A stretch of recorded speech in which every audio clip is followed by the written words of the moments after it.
He's a Union Minister of Fisheries, Animal Husbandry and Dairying as well. Purushottam Rupala जी, अगर आप मेरी आवाज़ सुन पा रहे हैं सर, हमसे बातचीत करने के लिए धन्यवाद। जी नमस्ते। मुझे आपकी आवाज़। नमस्कार सर, वक्त निकालने के लिए न्यूज़ एक्स से बात करने के लिए आपका बहुत बहुत शुक्रिया। सर, किस तरीके के बजट की अपेक्षा थी? नमस्ते। और किस तरीके का बजट आवाम को दिया गया आज? आपको लगता है जो लोगों की अपेक्षाएं थी, उनकी जो चिंताएं थी देश की और अपनी खुद की वृत्त स्थिति को लेकर, उनको कहीं ना कहीं एक समाधान दिया गया है?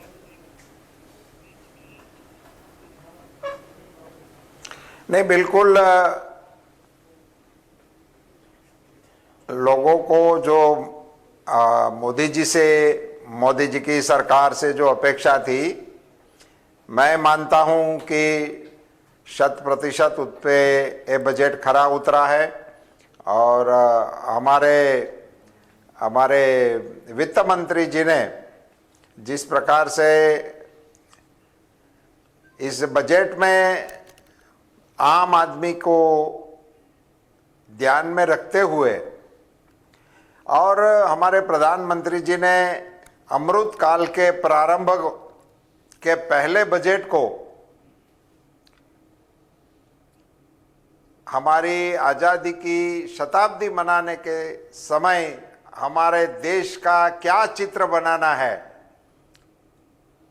उसी के अनुरूप इस बजट में सारे प्रावधान किए गए हैं।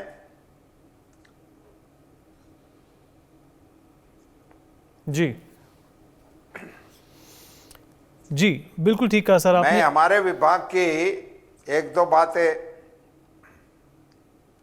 बातें आपके साथ और आपके दर्शकों के साथ शेयर करना चाहूंगा। जी जरूर सर।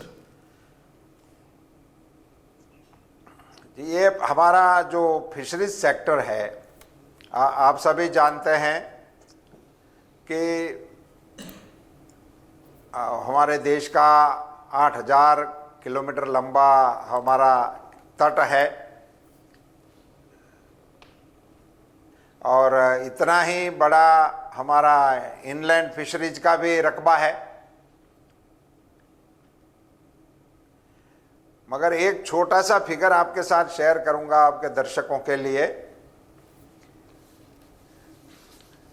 कि इस आजादी के बाद 2014 तक जब प्रधानमंत्री श्री नरेंद्र मोदी जी प्रधानमंत्री बने, तब तक की सरकारों का फिशरीज सेक्टर के लिए एलोकेशन 3680 करोड़, पूरे आजादी से लेकर 2014 तक का। इससे आप अनुमान लगा सकते हो कि इस सेक्टर पे कितनी उपेक्षा की गई होगी। प्रधानमंत्री जी ने इस सेक्टर को फोकस करते हुए इस विभाग को स्वतंत्र विभाग का दर्जा दिया गया, और प्रधानमंत्री मत्स्य संपदा योजना करके एक योजना, अकेली 20,000 करोड़ के निवेश की योजना, और इंफ्रास्ट्रक्चर को मजबूत करने के लिए 8,000 करोड़ के और भी एक फंड क्रिएट किया गया था। जी तो कहाँ 75 साल में 3,000 4,000 करोड़ रुपया और एक साल में 30,000 करोड़ रुपया। सो इस स्केल से हमारे प्रधानमंत्री जी ने इस एरिया का और इस सेक्टर का फोकस बदल दिया है। मैं वित्त मंत्री जी को बधाई देना चाहता हूं कि इन्होंने ये प्रधानमंत्री मत्स्य संपदा योजना के तहत और 6,000 करोड़ की एक नई सब स्कीम मंजूर कर दिया है, जिसके चलते हम लॉजिस्टिक में वो वेंडर्स के लिए, ट्रांसपोर्ट के लिए, और इनमें और जो मार्केटिंग वगैरह सेक्टर में थोड़ी और सुविधा देने का प्रयास हमारे वित्त मंत्री जी के द्वारा किया गया है। इस सेक्टर को बहुत बड़ा बूस्ट मिलेगा, और जिस पर हमारे एक्सपोर्ट का सबसे बड़ा मदार रहता है श्रिम्प पे,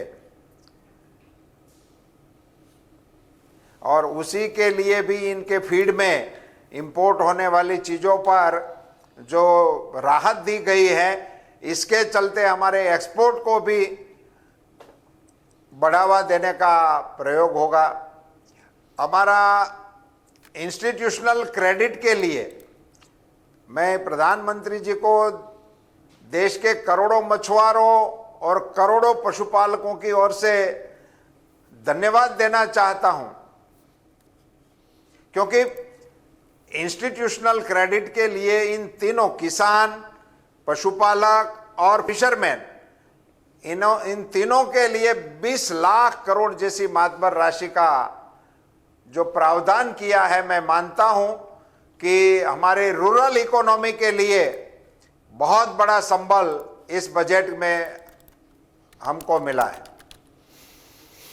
सर, दूसरा सवाल आपसे ये भी पूछना चाहूँगा कि विपक्ष ने कहा है कि ये जो बजट आज घोषित किया गया है, ये लोक लुभावन के लिहाज से बनाया गया है। आपकी क्या प्रक्रिया है इस आलोचना के प्रति?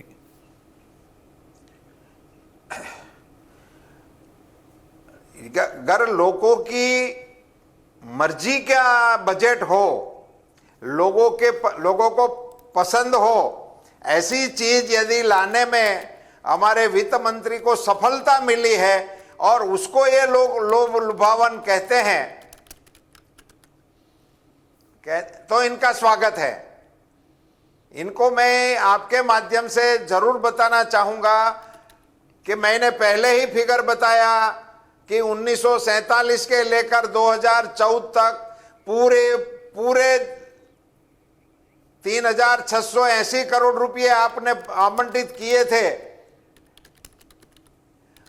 अभी इसी बजट में ही हमारे वित्त मंत्री जी ने 6,000 करोड़ की तो एक सब्सिडरी योजना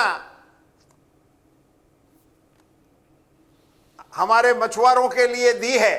तो अगर इसको इनको लुभावना कहना है तो वो इनकी बात है। मैं मानता हूं कि ये ग्रामीण अर्थतंत्र में बड़ी ही उम्मीद जगाने वाला बजट है।